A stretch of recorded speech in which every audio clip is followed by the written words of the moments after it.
Alright, what's up guys? We're at Carsons' house today. Carsons, say what's up. What's up? And Bronco and Tacoma are here for the first time in a long time. Yeah. And Carson, you've been making some pretty good progress on this thing. Yeah, check that out. Got a lot more progress done.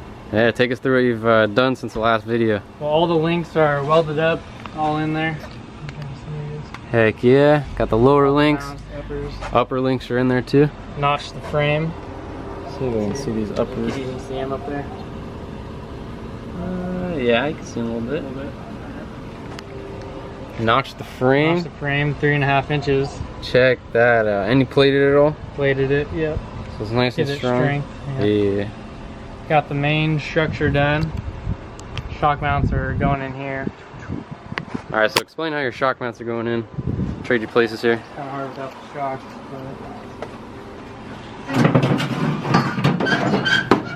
Coil over. Sitting here. It'll be like this.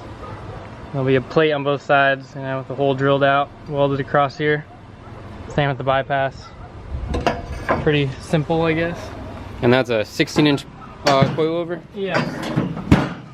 16-inch coilover, 18-inch bypass. Heck yeah. So how much? I've seen you measuring a little bit when you're cycling the suspension. Yeah. How much travel is this thing pulling in the rear? It's about 26 inches of travel. 26 inches. Yeah. Oh my gosh, dude. It's gonna be crazy. Yeah, that's insane. Take any jump, any whoops. Oh yeah. It's 26 inches, and then you're saying you're gonna bump it at like 25?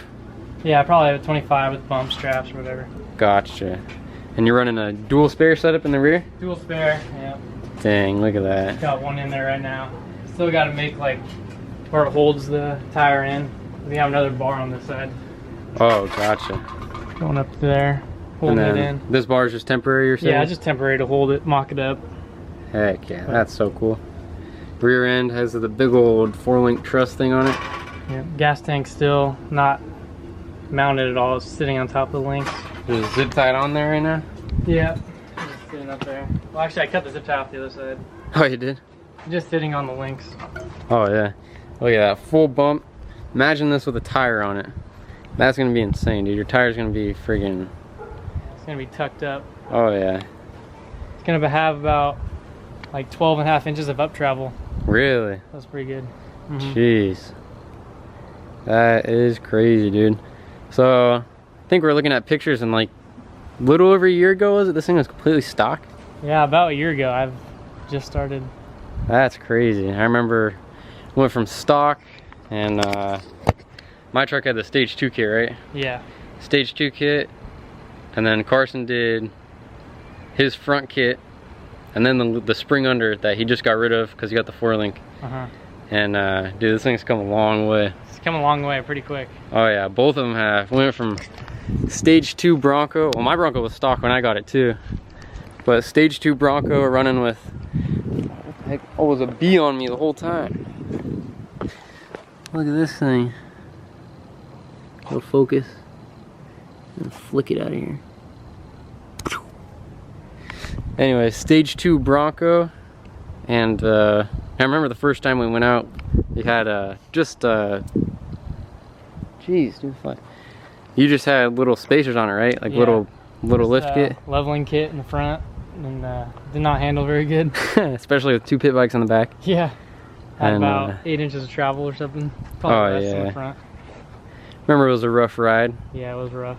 Even in the Bronco was so limited in the front, couldn't really do anything. It was still fun out in the dirt.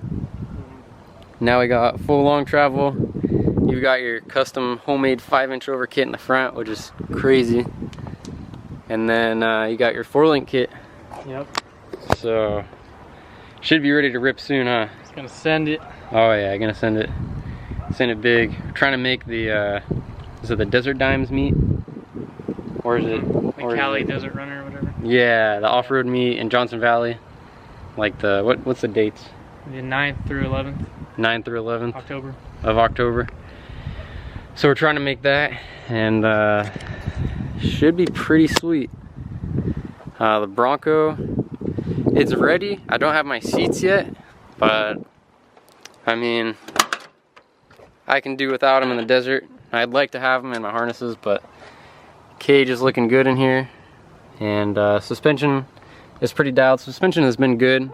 It'll be my first time testing the bypasses. And yeah, I think Carson, my valve shock's a little stiffer in the front, right? Yeah, just so I can keep up a little better with the back.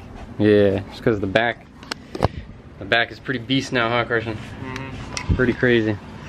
This thing's gonna be absolute machine. So Carson brought up a good point. The build of this truck, well, both our trucks, is getting pretty serious, like full back half and forelink. And we're using pretty simple tools, huh? Yeah, you don't need all this fancy tools. Like, this is the main 3 tools right here. I got this. This is actually like a wood cutter. I just put one of these metal cutting blades on it. Just cut straight lines or straight cuts for tubing or whatever. Got the angle grinder. Oh, yeah. Flat disc. I found this in my garage. This thing's like 10 years old. Yeah. Found it in my garage because the Harbor Freight one broke, so this thing's been getting job done. Oh yeah, getting it done. And then like the most expensive is the welder. Yeah, just got that welder, the Weld Pro. Yeah. With the C25 mix or whatever.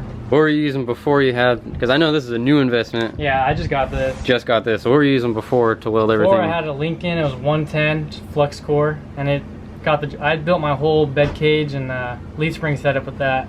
Yeah. Got the job done. Like that's a $300 welder, you know. Oh yeah. And that got a lot of work in. So you had a full spring under kit, 16-inch smooth body FOAs. Yeah.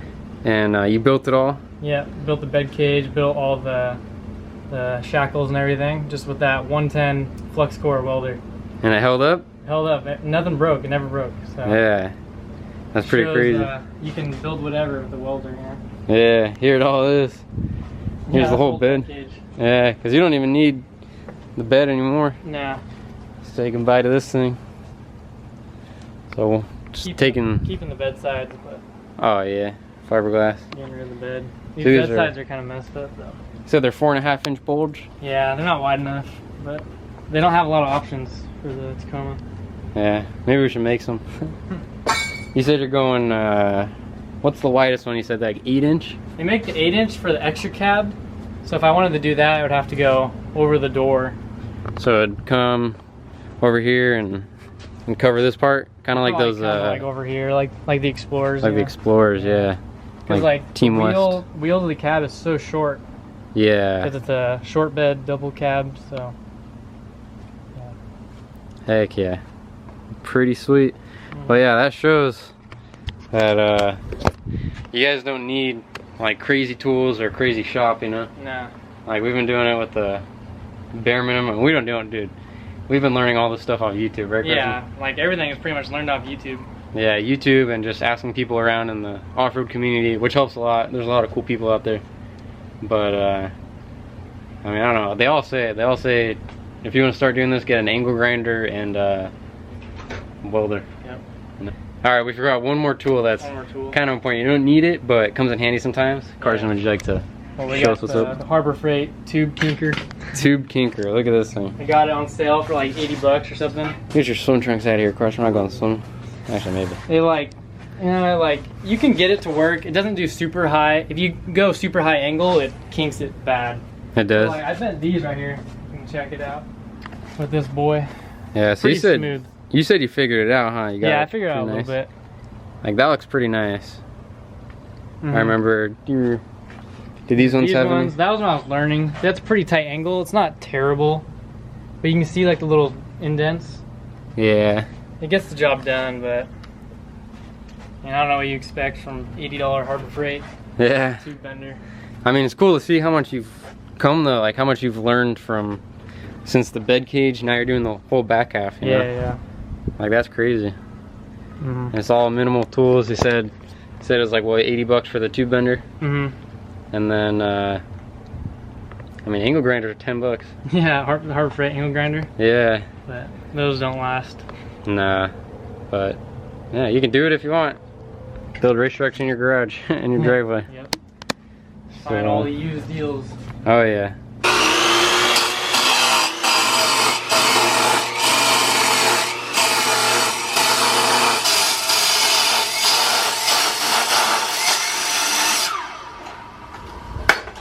You get it? Yeah. Yeah. Okay. Alright, what are you doing now, Carson? I'm just... Oh, you're just dripping stuff. That's what you're doing, huh? Yeah, so I just cut this. It's gonna go in here. Kind of notch it, slide it in a little bit. Pretty much the same thing as the other side? Yeah, pretty much. Yeah, Carson. It's already charged. Do you become what you practice? I guess so. Yeah? Alright, so what are you doing now? Explain to the people. So I'm gonna notch it. I gotta notch both ends so it slides in there. I don't have a tube notcher or drill press or anything, so gotta use the old angle grinder, flat disc, just grind it out until it fits in there. See? Another thing, you don't need a friggin' expensive tube notcher. No. You can do it with a $10, well that's not $10, you can do it with a $10 angle grinder. Yeah, and I bought the flap disc right here. Amazon, 20 pack of them. These things are awesome. Dang, check that out. Like if you buy them at Home Depot, they're like $7 each. And got a 20 pack for 20 bucks. 20 pack $1 each. That is not bad. Amazon, man. They've lasted pretty good. Like I've been through a couple on this whole project, and I notched every tube with angle grinder flat disc. Really? I think I've gone through like 2. I'm on my 3rd disc. Jeez. And the other ones are still fine, but yeah. That's crazy. Just like getting the fresh ones go way quicker. Yeah. Yep. Heck yeah. Alright. So you notch this thing, Carson. You're pretty good at it, huh? Yeah, I've gotten pretty good, I guess.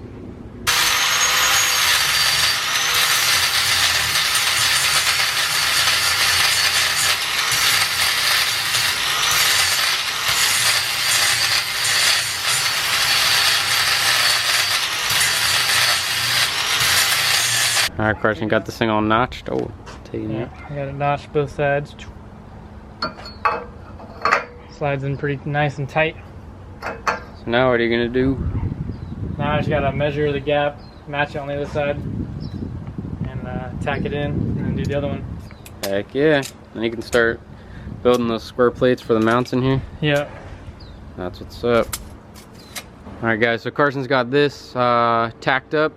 He's getting the other one. He's gonna start cutting it. Yep. But that's it for this video. Probably film tomorrow, right? Sure, yeah. I'll be out here working. Out here working tomorrow. You're gonna do the upper shock mounts, and then you said you should be driving, right? Gotta do the brake lines too.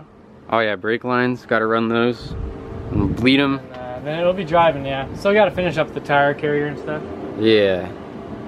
So hopefully the title of tomorrow's video will be 4-link Tacoma first drive or something like that. That'd be cool. That'd be pretty cool. So, all right. Say peace out, Carson. Peace.